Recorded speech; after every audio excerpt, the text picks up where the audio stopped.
We have a brand new 2023 vehicle on our lot, and I just can't figure out why it hasn't sold yet. November is over, and I'm sure many of you in the car business will agree that it's not the November that we're used to having. In late 2025, the Nissan Versa, the last sub $20,000 car in America, was discontinued.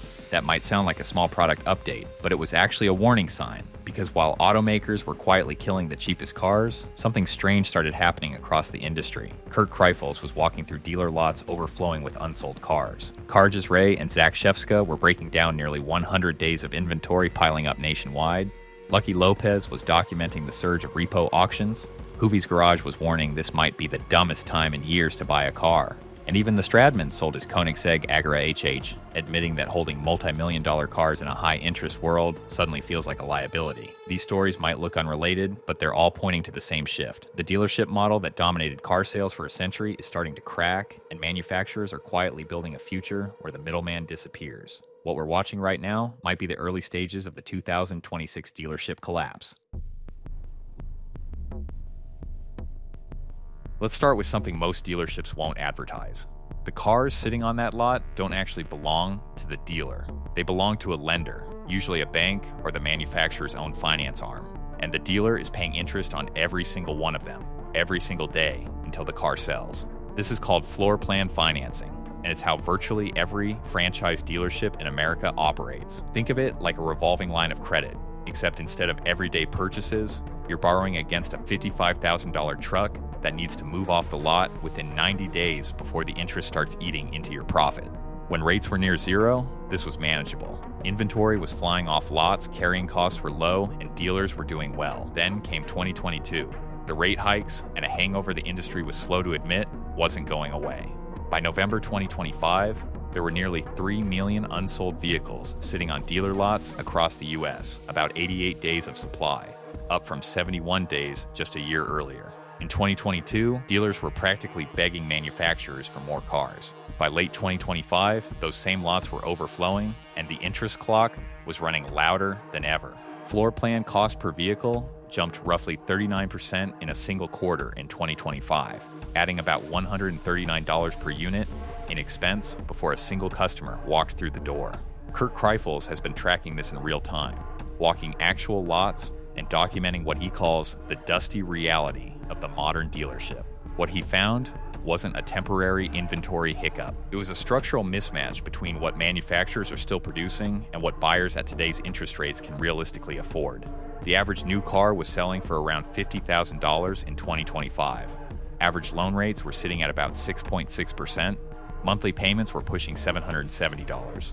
And auto loan delinquencies climbed to a 15-year high. The supply crisis of 2021 and 2022 has fully flipped. Back then, the problem was simple: not enough cars. Now the problem is that the cars exist, but the demand doesn't, and that's a much harder problem to solve. You can fix a supply shortage by building more vehicles. You can't fix an affordability crisis by convincing people to take on payments they can't sustain. Lenders are responding exactly how you'd expect. They're auditing inventories more often, tightening credit structures, and pulling back from smaller independent dealers first, while keeping a closer eye on the larger franchise groups. A vehicle sitting past 90 days was still costing dealers close to $8 a day in carrying costs in early 2025. For a dealership holding 300 units, that's over $700,000 a month in interest on inventory that isn't moving. That's the silent killer in this story. It doesn't show up as a dramatic bankruptcy announcement. It shows up as an extra $139 on the monthly financials, then again the next month, and the month after that, until the capital runs out, the lender calls the note, and the lot goes dark.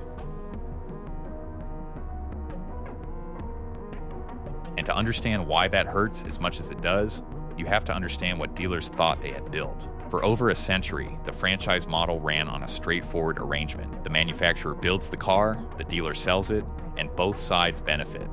Manufacturers got nationwide distribution without building thousands of their own retail locations.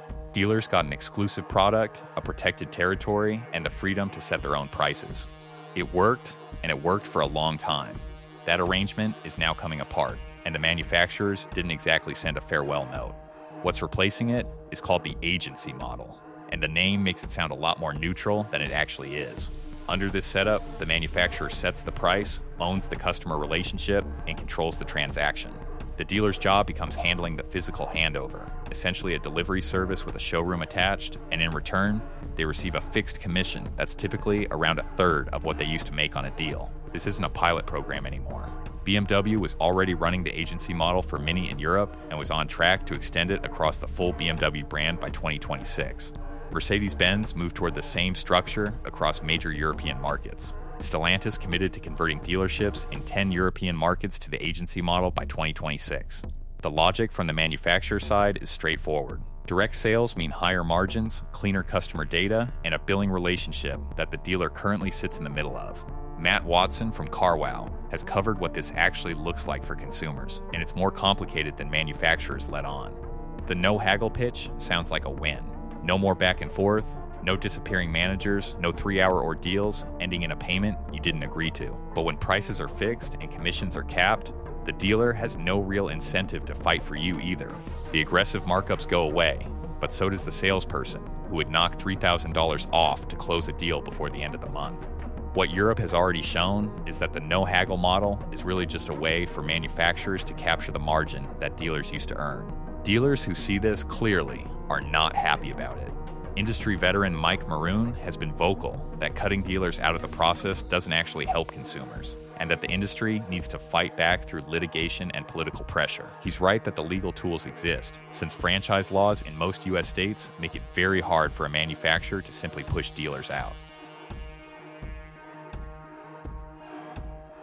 The real reason manufacturers feel confident enough to abandon their dealers is that the primary source of truth has moved.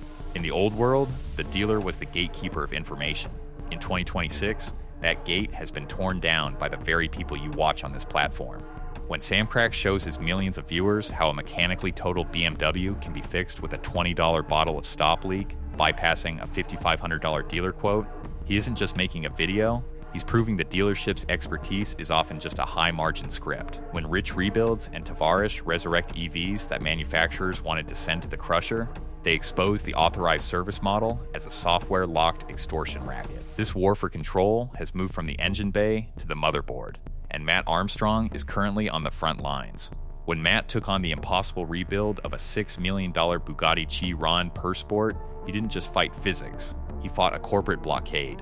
Bugatti quoted a staggering $1.7 million for the repair, and when Matt decided to do it himself, they effectively tried to brick the car, refusing to sell parts and blacklisting the VIN. It's the same story with his Lamborghini Revuelto, a car that stays dead even after the metal is straight, because the manufacturer holds the proprietary code required to let the hybrid system wake up. Even the high-end investment market has shifted. Manny Koshbin recently offloading his McLaren Speedtail signals to the world that even for the ultra-wealthy, the traditional cycle of buy, hold, appreciate through a franchise dealer is broken. The dealer used to provide the experience, but between Nico Leonard exposing supercar scams, Adam LZ building an entire automotive ecosystem that exists completely independent of any manufacturer, and Whistling Diesel proving that a $400,000 Ferrari isn't precious metal, but a hardware product, the physical showroom has become a relic. The manufacturers see this. They see that you trust a guy with a wrench and a camera more than a guy with a tie and a floor plan, and that's exactly why they're ready to leave the dealers behind. So manufacturers stopped trying to push them out directly and started building around them instead. Volkswagen never announced it was cutting dealers and going direct to consumers, and the reason is straightforward. That announcement would have triggered immediate lawsuits, state regulatory battles, and probably congressional hearings. The dealer lobby in America is one of the most effective political forces in the country. Dealerships are embedded in local communities, they advertise locally, they sponsor youth sports, and they've spent decades building relationships with the state legislators who write the franchise protection laws that keep them in business. So instead of firing their dealers outright, manufacturers are building around them. The move is to launch new EV brands as standalone companies with no franchise history and no legal baggage attached. Scout Motors, Volkswagen's revived electric truck and SUV brand, launched with a fully direct-to-consumer model targeting 250,000 annual US sales without a single franchise dealer in the picture.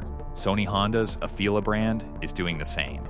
These aren't passion projects. They're calculated moves to establish direct sales in the US market without ever touching the franchise laws that would otherwise block them. Dealers can see what's happening, but their options are limited.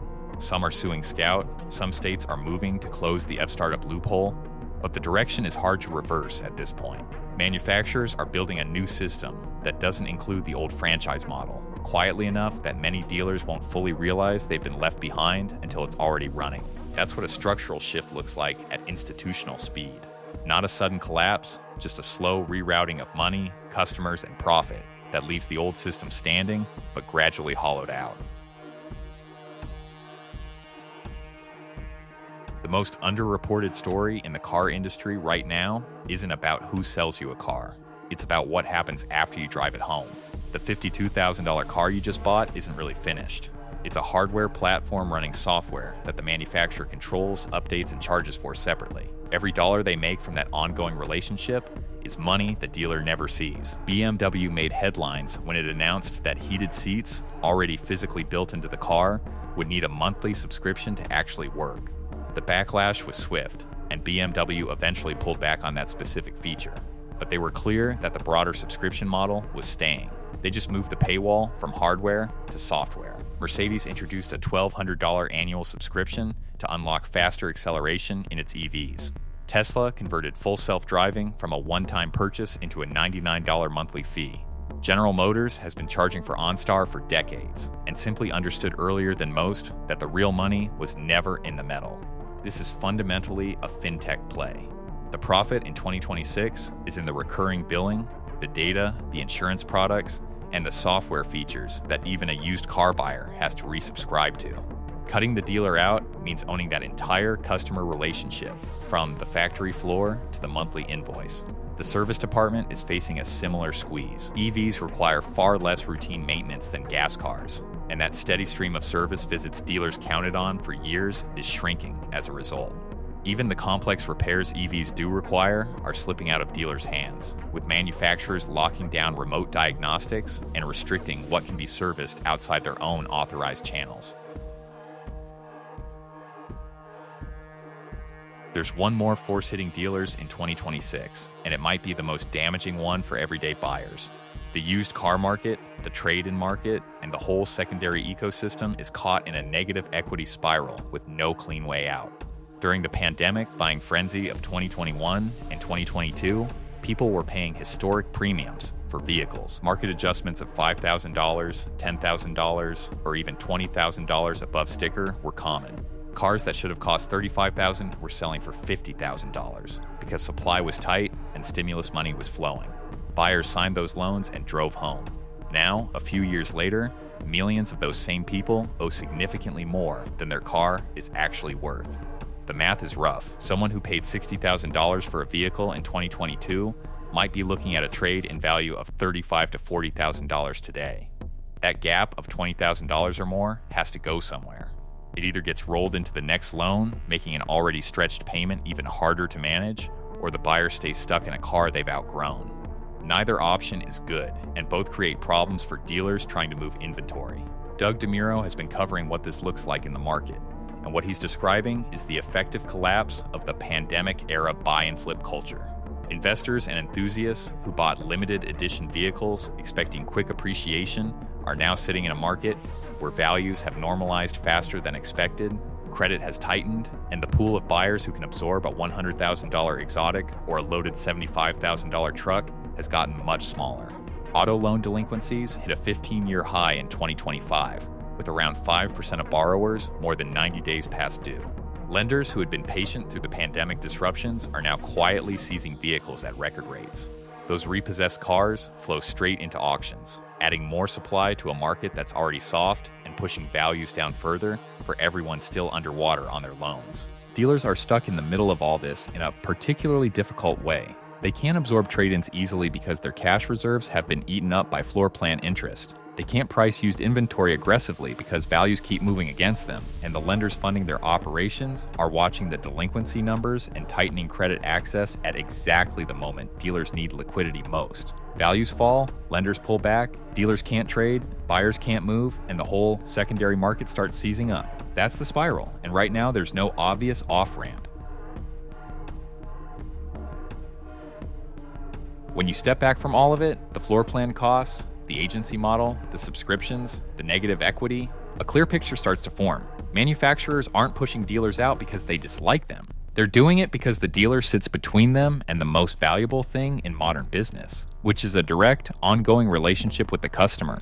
Every car sold through a franchise dealer is a sale where the manufacturer only gets part of the picture. The dealer handles service visits, manages trade-ins, and often runs financing through third-party lenders. From the manufacturer's side, that's a gap in the data at every important moment in the customer relationship. The manufacturers who close that gap stop being car companies in the traditional sense. They become the platform processing your monthly software subscription, underwriting your car insurance, scheduling your battery service, and managing your ownership experience from start to finish.